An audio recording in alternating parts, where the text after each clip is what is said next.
అమరావతి రాజధానిలో దేశంలోనే అతిపెద్ద రైల్వే స్టేషన్ రాబోతా ఉంది.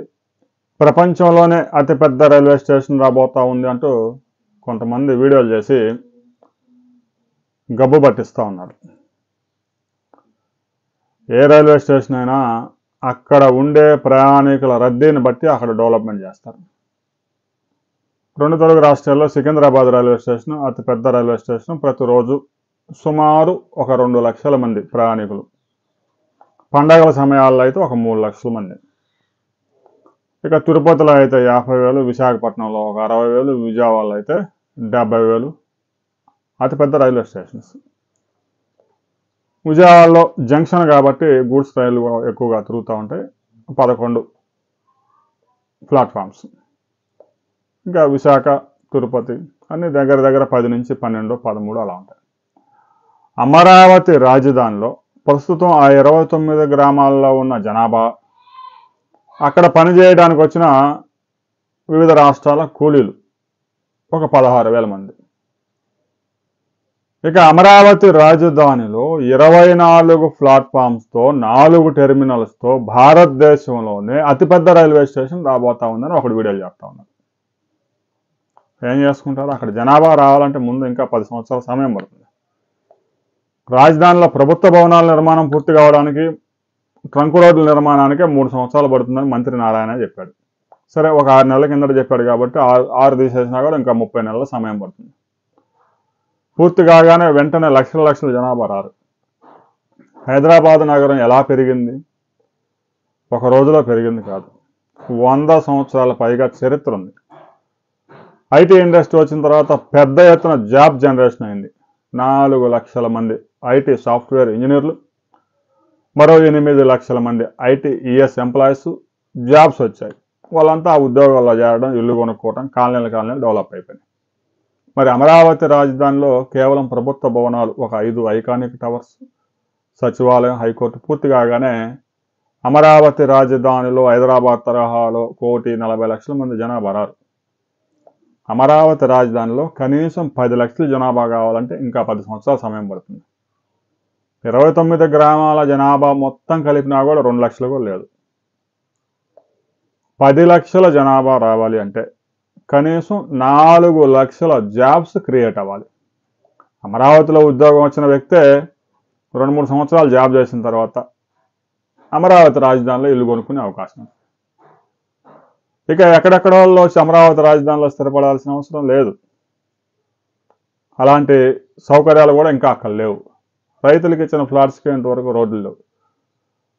ఇక ఇప్పటికే అమరావతి రాజధాని పెద్ద పరిమిలో 1,500 ఎకరాల్లో ఇండియాలోనే అతిపెద్ద రైల్వే స్టేషన్ రాబోతా ఉంది అంటూ ప్రచారాలు చేసి జనాల్ని హైప్ చేసి అమరావతి రాజధానిని సింగపూర్ను దాటిపోబోతా ఉంది, ఢిల్లీని తలదన్నే రాజధాని. ఈ సోది ముచ్చట చెప్పే 2014 నుంచి 2019 దాకా తెలుగుదేశం ప్రభుత్వాన్ని గబ్బు పట్టించారు. ఏ రాజధాని అయినా నిదానంగా డెవలప్ అవుతుంది. అమరావతి కూడా అందుకు ప్రత్యేకమేం కాదు. 3 సంవత్సరాల్లో ఎంతవరకు చేయగలరో అంతవరకు చేస్తారు. పనులు వేగంగా జరుగుతూ ఉన్నాయి. అందులో ఎవరిని తప్పట్టడానికి వీల్లేదు. రైతులకు ఇచ్చిన ఫ్లాట్స్ కూడా లేఅవుట్లు వేసి మౌలిక సదుపాయాలు కల్పించే కార్యక్రమం కూడా ప్రారంభించారు. అయితే రైతులకు ఇచ్చిన ఫ్లాట్స్ 81,000 ఉంటే కేవలం ఒక 6,000 ఫ్లాట్స్కి సంబంధించి మాత్రమే వర్క్స్ జరుగుతూ ఉన్నాయి. మిగతా ఫ్లాట్స్ కూడా డెవలప్ చేసి రోడ్లు, డ్రైనేజీ, మంచినీటి సదుపాయం కల్పిస్తే, రవాణా సదుపాయం, కరెంటు, విద్యుత్ సదుపాయాలు అన్నీ ఉంటే కనుక ఇల్లు కట్టుకోవడానికి అవకాశం ఉంటుంది. ప్రభుత్వం ముందు మౌలిక సదుపాయాలు అభివృద్ధి చేయాలి, ఆ తర్వాత ఉద్యోగాలు జనరేట్ చేయాలి. ఆ ఉద్యోగులు అక్కడికి వచ్చిన తర్వాత 2-3 సంవత్సరాలు జాబ్ చేసిన తర్వాత అక్కడ స్థలాలు కొనుక్కొని ఇల్లు కట్టుకునే అవకాశం ఉంటుంది. అసలు అక్కడ ఏమీ లేదు, ఆలు లేదు, సూలు లేదు, కొడుకు పేరు సోమలింగం అంటారు. 24 ప్లాట్ఫారాలు, 4 టెర్మినల్స్తో. ఏం గ్రాఫిక్స్.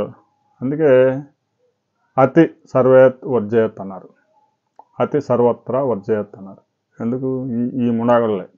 అతి చేయొద్దు. అమరావతిలో ఎంతవరకు డెవలప్మెంట్ జరగాలో అంతవరకు జరుగుతుంది. ప్రస్తుతం ఒక 60,000 కోట్ల రూపాయల ప్రభుత్వం టెండర్స్ పిలిచి పనులు చేస్తూ ఉంది. ప్రైవేట్ రంగంలో ఆ యూనివర్సిటీలు ఒక 3 నడుస్తూ ఉన్నాయి. రాబోయే రోజుల్లో ఎన్టీఆర్ క్యాన్సర్ హాస్పిటల్ కూడా నిర్మాణం అవుద్ది. ఒక 4-5 స్టార్ హోటల్స్ వస్తూ ఉన్నాయి. అన్నీ కలిపినా కూడా 1,00,000 కోట్ల ఇన్వెస్ట్మెంట్ దాటే అవకాశం లేదు ఈ 4 సంవత్సరాల్లో. ఏదైనా ప్రైవేట్ సంస్థకి ఒక 100 ఎకరాలు ఇచ్చి ఐటీ కంపెనీ పెడదామంటే అక్కడ స్థలం కూడా లేదు.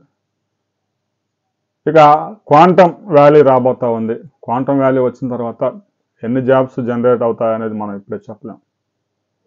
ఐటీ ఇండస్ట్రీ లాగా క్వాంటమ్ కూడా వేగంగా దూసుకు వెళ్తుందా, వేలాది జాబ్స్ వస్తాయా రావా లేదా అనే విషయాన్ని మనం క్లారిటీగా చెప్పలేం. లక్షల మందికి జాబ్స్ జనరేట్ చేయాలంటే పెట్టుబడులు కూడా పెద్ద ఎత్తున రావాల్సి ఉంటుంది.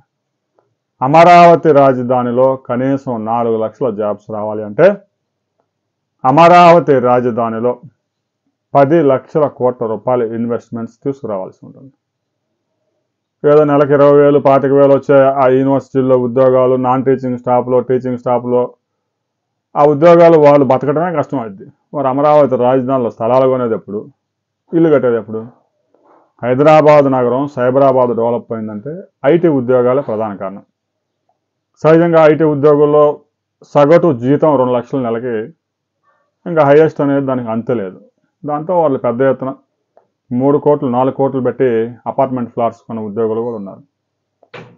అందుకే అమరావతి రాజధానిలో 24 ప్లాట్ఫామ్లు, 4 టెర్మినల్స్, ఇండియాలోనే అతిపెద్ద రైల్వే స్టేషన్ నిర్మించుకొని ఏం చేసుకుంటారు? బూజు దులుపుకుంటారా? ముంబైలో 3 కోట్ల జనాభా ఉంది, 4 రైల్వే స్టేషన్లు ఉన్నాయి, లోకల్ ట్రైన్స్ ఉన్నాయి. అక్కడ లోకల్ ట్రైన్స్ గత 100 సంవత్సరాలుగా సేవలు అందిస్తూ ఉన్నాయి. అందువల్ల అక్కడ రైల్వే ప్రయాణికులు ఎక్కువ ఉంటారు. సికింద్రాబాద్ రైల్వే స్టేషన్కి 100 సంవత్సరాల పైగా చరిత్ర ఉంది. అక్కడ ఇంకా రోజుకు 2 లక్షల ప్రయాణికులు దాటలేదు. అలాంటిది 24 ప్లాట్ఫామ్స్ నిర్మించి 4 టెర్మినల్స్ నిర్మిస్తే దాదాపు రోజుకి 6 లక్షల మందిని ప్రయాణికులు అక్కడ వచ్చే అవకాశం రావాలి. కానీ కనీసం ఇప్పటికీ అమరావతి రాజధాని ఏమీ లేదు. 24 ప్లాట్ఫామ్స్, 4 టెర్మినల్స్ వచ్చేసాయని చెప్పి రాస్తా ఉన్నారు, వీడియోలు చేస్తూ ఉన్నారు. ఇలాంటి అతి వీడియోలు ఆపితే మంచిది. అమరావతి రాజధానిని సింగపూర్తో పోల్చొద్దు, న్యూఢిల్లీతో పోల్చొద్దు. అమరావతిని అమరావతిగానే ఉంచండి. ఎంతవరకు చేయగలుగుతారో అంతవరకే చెప్పండి. చెప్పే మాటలకే చేసే పనులకి పొంతం లేకపోతే భవిష్యత్తులో ఇబ్బందులు తలెత్తవు. ఈ వీడియోకి సంబంధించి ప్రతి ఒక్కరూ మీ అభిప్రాయాన్ని కామెంట్ చేయండి.